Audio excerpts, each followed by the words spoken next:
We have begun to learn some of what happened aboard those 4 doomed flights yesterday, and much of what we and the authorities know comes from passengers and crew members who made desperate calls from cell phones and seatback earphones. You've heard of the information. Ed Bradley has been putting them all together. Dan, yesterday morning in the moments before the plane crashed, there were phone calls from airphone and cell phones from all 4 of the hijacked planes. Some calls for help, others calls of love and farewell. We have the names of some callers, others may remain anonymous for days or forever. But all of them have provided insight and information into yesterday's terror and brutality that investigators are using as they piece together just how this tragedy happened. One of the anonymous calls came from aboard American Flight 11. The flight began in Boston just before 8 yesterday morning. It ended 45 minutes later when Flight 11 smashed into the World Trade Center. A flight attendant aboard the Boeing 767 got through to an American Airlines manager. She reported 2 of her fellow flight attendants had been stabbed. That was the first indication that the hijackers used knives. Reports of the call say she described the terrorists using pepper spray on the cockpit crew. Peter Hansen flew out of Boston, too. Aboard United Flight 175, another 767 bound for Los Angeles, but fated for New York. Peter Hansen, who was traveling with his wife Susan and 2-year-old daughter Christine, called his parents in Connecticut. "Oh my God," he told his father, "they just stabbed the airline hostess. I think the plane is being hijacked." Barbara Olson was a familiar face to TV audiences, an influential conservative commentator married to the Solicitor General of the United States.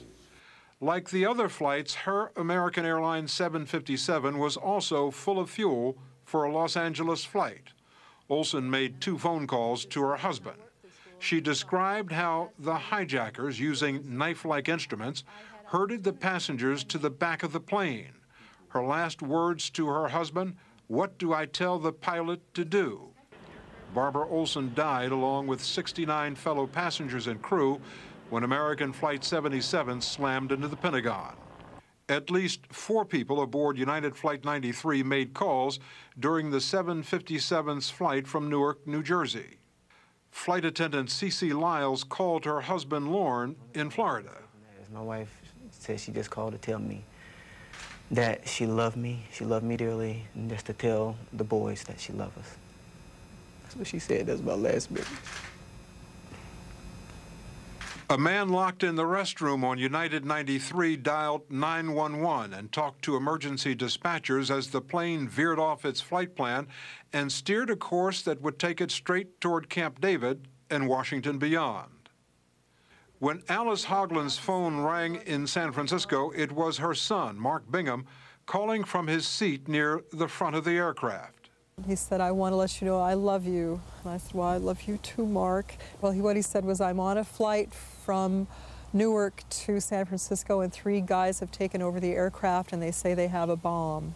And I asked him, "Mark, who are they?" And he didn't get a chance to answer me. The phone went dead.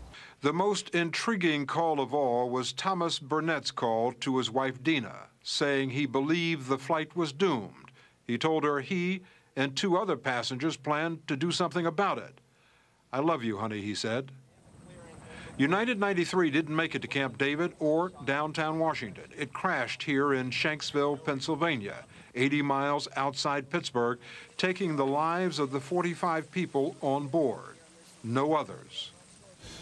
Thomas Burnett and the others may have made their move and saved the lives of hundreds or even thousands of people in Washington, D.C. As of tonight, we just don't know, Dan, but much of what we do know has come from these phone calls aboard those 4 planes. Indeed, Ed, that last story haunts a bit and raises the question, why didn't it happen on the other planes? Well, I think for one case, many of the passengers had been moved to the rear of the plane, so that maybe they weren't in the front. Maybe they just couldn't get up. Maybe somebody didn't think of it.